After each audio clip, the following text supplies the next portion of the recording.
Gyanwala BB. Explore your knowledge. বাংলার ইতিহাস বলতে এখন বাংলাদেশ, ভারতের পশ্চিমবঙ্গ, ত্রিপুরা এবং আসামের বরাক উপত্যকার বিগত 4 সহস্রাব্দের ইতিহাসকে বোঝায়। গঙ্গা ও ব্রহ্মপুত্র নদ এক অর্থে বাংলাকে ভারতের মূল ভূখণ্ড থেকে বিচ্ছিন্ন করে রেখেছিল, কিন্তু তা সত্ত্বেও ভারতের ইতিহাসে বাংলা এক গুরুত্বপূর্ণ ভূমিকা গ্রহণ করে। ব্যুৎপত্তিগত অর্থ: 551 খ্রিস্টাব্দে মহাজনপদ বঙ্গ, প্রাচীন রাজ্য। এখন বঙ্গ বা বাংলা ভূমি ইতিহাসে বিভিন্ন সময়ে বিভিন্ন নামে পরিচিত ছিল, যা সুপ্রাচীন রাজ্য ও জনবসতি থেকে সৃষ্টি হয়। বাংলা শব্দের প্রকৃত অর্থ জানা না গেলেও ধারণা করা হয় যে 1000 খ্রিস্টপূর্বাব্দে দ্রাবিড় জনগোষ্ঠীয় ভাষা থেকে বং বা বঙ্গ শব্দটির উৎপত্তি হয়েছে। কেউ মনে করেন যে বাংলা শব্দটি অস্ট্রিক ভাষার বঙ্গা শব্দটি থেকে এসেছে, যার অর্থ সূর্য দেবতা। মহাভারত ও পুরাণ অনুসারে বঙ্গ শব্দটি এসেছে পৌরাণিক রাজা বলির পুত্রের নামানুসারে, যিনি বঙ্গরাজ্য প্রতিষ্ঠা করেছিলেন। সংস্কৃত ভাষার বিবিধ গ্রন্থাদিতে বঙ্গ নামের উল্লেখ পাওয়া যায়। আবার কিছু অংশ উপবঙ্গ রূপেও পরিচিত ছিল। বাঙ্গালা শব্দ থেকে বাংলা শব্দের সৃষ্টি হয়ে থাকতে পারে, কারণ মধ্যযুগে এই অঞ্চল বোঝানোর জন্য শব্দটি ব্যবহার করা হতো। বাংলার সুলতানদের বাঙ্গালার শাহ বলে ডাকা হতো। মুঘলরা তাদের বাংলা প্রদেশকে সুবাহি বাংলা বলে উল্লেখ করত। বাংলার প্রাচীন ইতিহাস: 20,000 বছর পূর্বের প্রস্তর যুগের এবং প্রায় 4000 বছরের পুরনো তাম্রযুগের ধ্বংসাবশেষ বাংলায় পাওয়া গেছে। ইন্দো আর্যদের আসার পর অঙ্গ, বঙ্গ এবং মগধ রাজ্য গঠিত হয় খ্রিস্টপূর্ব 10ম শতকে। এই রাজ্যগুলি বাংলা এবং বাংলার আশেপাশে স্থাপিত হয়েছিল। অঙ্গ, বঙ্গ এবং মগধ রাজ্যের বর্ণনা প্রথম পাওয়া যায় অথর্ববেদে প্রায় 1200 খ্রিস্টপূর্বাব্দে। মহাভারতে পৌন্ড্র রাজ বাসুদেবের উল্লেখ পাওয়া যায়। এছাড়া চেদি রাজ্য আধুনা ভাওয়াল এর কাছে অবস্থিত। মগধরাজ জরাসন্ধ মহাপরাক্রমশালী নৃপতি ছিলেন। মহাভারতে পাওয়া যায় বঙ্গরাজ সমুদ্রসেন ও চন্দ্রসেন ভীমের দিগ্বিজয় আটকে দিয়েছিল। এরা বঙ্গের অতি পরাক্রমশালী নৃপতি ছিলেন। খ্রিস্টপূর্ব 6ষ্ঠ শতক থেকে বাংলার অধিকাংশ অঞ্চলই শক্তিশালী রাজ্য মগধের অংশ ছিল। মগধ ছিল একটি প্রাচীন ভারতীয় আর্য রাজ্য। মগধের কথা রামায়ণ এবং মহাভারতে পাওয়া যায়। বুদ্ধির সময়ে এটি ছিল ভারতের 4টি প্রধান রাজ্যের মধ্যে একটি। মগধের ক্ষমতা বাড়ে বিম্বিসারে এবং তার ছেলে অজাতশত্রুর শাসনকালে। বিহার এবং বাংলার অধিকাংশ স্থানই মগধের ভিতরে ছিল। 326 খ্রিস্টপূর্বাব্দে আলেকজান্ডার দ্য গ্রেটের সেনাবাহিনী মগধের নন্দ সাম্রাজ্যের সীমানার দিকে অগ্রসর হয়।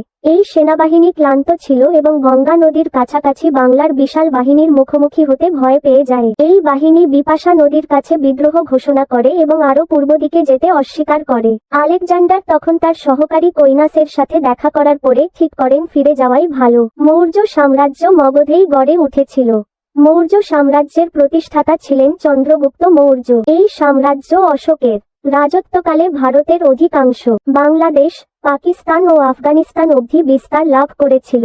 পরবর্তীকালে শক্তিশালী গুপ্ত সাম্রাজ্য মগধেই গড়ে ওঠে, যা ভারতীয় উপমহাদেশের উত্তরাংশে, বাংলাদেশ ও সম্ভবত পাকিস্তানের কিছু অংশেও বিস্তার লাভ করেছিল। মধ্যযুগের প্রথম অবস্থা: গৌড় রাজ্য।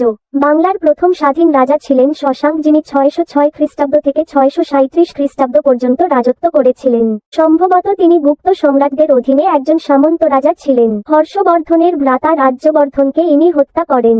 এই জন্য হর্ষবর্ধন এর সঙ্গে তার যুদ্ধ হয়। তার শক্তি বৃদ্ধি হতে দেখে কামরূপ রাজ ভাস্করবর্মন তার শত্রু হর্ষবর্ধনের সঙ্গে মিত্রতা স্থাপন করেন। শশাঙ্ক চালুক্যরাজ দ্বিতীয় পুলকেশীর সাহায্য পেয়েছিলেন এদের বিরুদ্ধে। শশাঙ্ক পরম শৈব ও বৌদ্ধ বিদ্বেষী ছিলেন। পাটলিপুত্র ও কুশীনগরে বহু বৌদ্ধকীর্তি ধ্বংস করেন। 637 খ্রিস্টাব্দে শশাঙ্কের মৃত্যুর পর তার রাজ্যের পতন ঘটে। শশাঙ্কই প্রথম বাংলার রূপরেখা দিয়েছিলেন। মাৎসানায় 637 খ্রিস্টাব্দে গৌড়রাজ শশাঙ্কের মৃত্যুর পর বাংলার ইতিহাসে এক ঘোরতর নৈরাজ্যের সৃষ্টি হয়, যা প্রায় 150 বছর স্থায়ী হয়। এই সময় বাংলাতে বহু ক্ষুদ্র ক্ষুদ্র রাজ্যের সৃষ্টি হয়। আত্মকলহ, গৃহযুদ্ধ, গুপ্ত হত্যা, অত্যাচার প্রভৃতি চরমে ওঠে। বাংলার সাধারণ দরিদ্র মানুষের দুর্দশার শেষ ছিল না। স্থায়ী প্রশাসন না থাকাতে বাহুবলী ছিল শেষ কথা। বাংলায় প্রতিষ্ঠিত হয় অভিজাততন্ত্র। এই সময় প্রভাবশালী লোকেদের সভা প্রকৃতপুঞ্জ গোপাল নামের এক রাজাকে নির্বাচন করেন। তিনি মাৎসানায় এর পতন ঘটান। পাল বংশ। মাৎসানায়ের সময় বাংলার বিশৃঙ্খলা দমনের জন্য বাংলার মানুষ নির্বাচনের মাধ্যমে গোপাল নামক এক সামন্ত রাজাকে বাংলার রাজা রূপে গ্রহণ করেন। পালই হলেন পাল বংশের প্রতিষ্ঠাতা। পাল বংশের সবচেয়ে শক্তিশালী দুই রাজা ছিলেন ধর্মপাল এবং দেবপাল। ধর্মপালের রাজত্বকাল ছিল 775 থেকে 810 খ্রিস্টাব্দ এবং দেবপালের রাজত্বকাল ছিল 810 থেকে 850 খ্রিস্টাব্দ।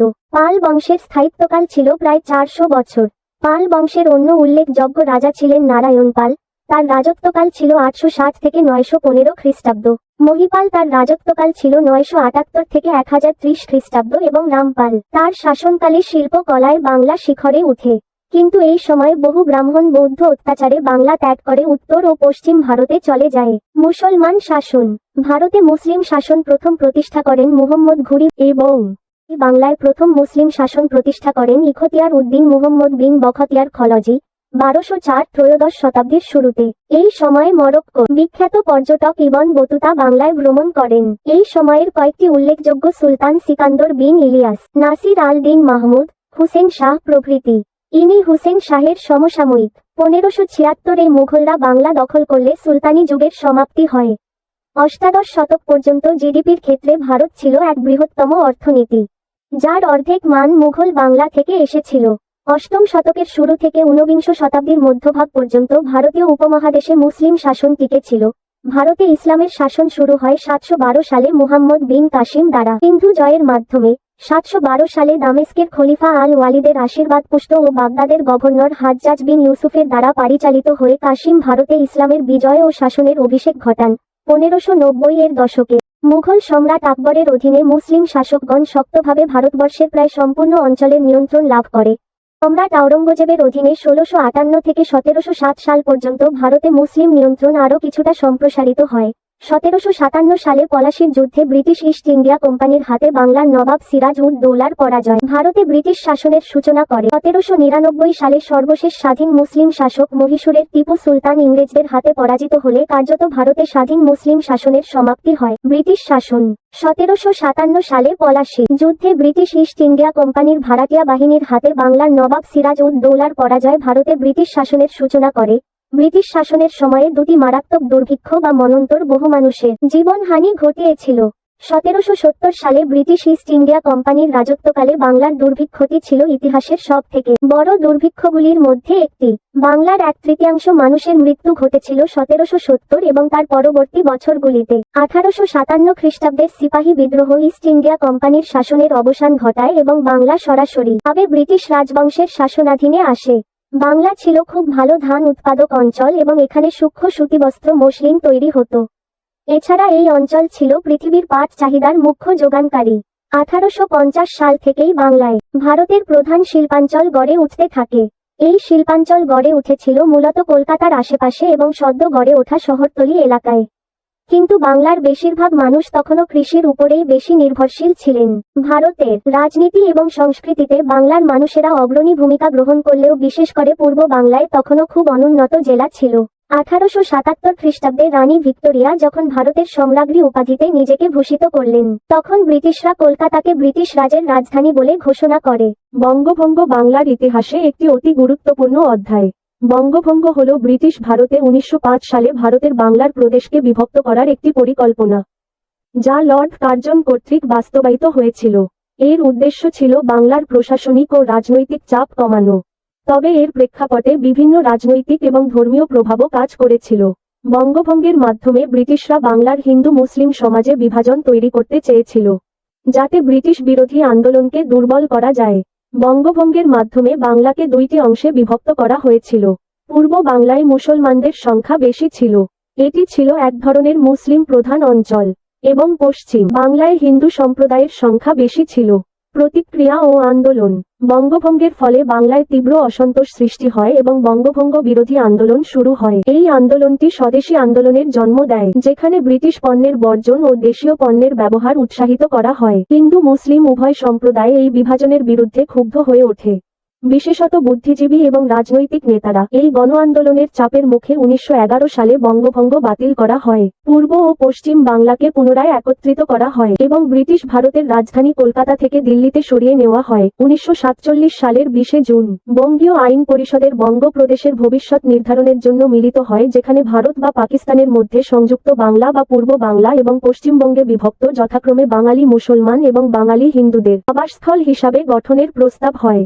প্রাথমিক যৌথ অধিবেশনে সিদ্ধান্ত নিয়েছিল যে যদি বঙ্গ পাকিস্তানের নতুন গণপরিষদে যোগ দেয় তবে এটি ঐক্যবদ্ধ বা অবিভক্ত থাকবে। পরে পশ্চিমবঙ্গের আইন প্রণেতাদের একটি পৃথক বৈঠকে ভোটে সিদ্ধান্ত নেয় যে প্রদেশটি বিভক্ত করা উচিত এবং পশ্চিমবঙ্গকে ভারতের বিদ্যমান গণপরিষদে যোগদান করা উচিত। পূর্ব বাংলার আইন প্রণেতাদের আরেকটি পৃথক সভায় ভোটে সিদ্ধান্ত নেওয়া হয় যে প্রদেশটি বিভক্ত করা উচিত নয় এবং দেশভাগের ক্ষেত্রে পূর্ব বাংলা পাকিস্তানে যোগ দেবে। ভারতীয় জনতা পার্টি ও পশ্চিমবঙ্গের রাজভবন এই 20 জুন তারিখকে পশ্চিমবঙ্গের প্রতিষ্ঠা দিবস অর্থাৎ পশ্চিমবঙ্গ দিবস হিসাবে পালন করে। 1947 সালের 6 জুলাই সিলেট গণভোটে আসাম থেকে সিলেটকে বিচ্ছিন্ন করে পূর্ব বাংলায় একীভূত করার সিদ্ধান্ত হয়। 3রা জুন পরিকল্পনা বা মাউন্ট ব্যাটেন পরিকল্পনা অনুসারে 1947 সালের 14 এবং 15ই আগস্ট যথাক্রমে পাকিস্তান এবং ভারতের নিকট এই নতুনভাবে বিভক্ত বাংলা প্রদেশের ক্ষমতা হস্তান্তর করা হয়। পরবর্তীকালে পূর্ব পাকিস্তান যা পাকিস্তানের প্রদেশ ছিল তা 1971 সালে যুদ্ধের মধ্য দিয়ে একটি স্বাধীন এবং সার্বভৌম দেশ বাংলাদেশ হিসেবে আত্মপ্রকাশ করে।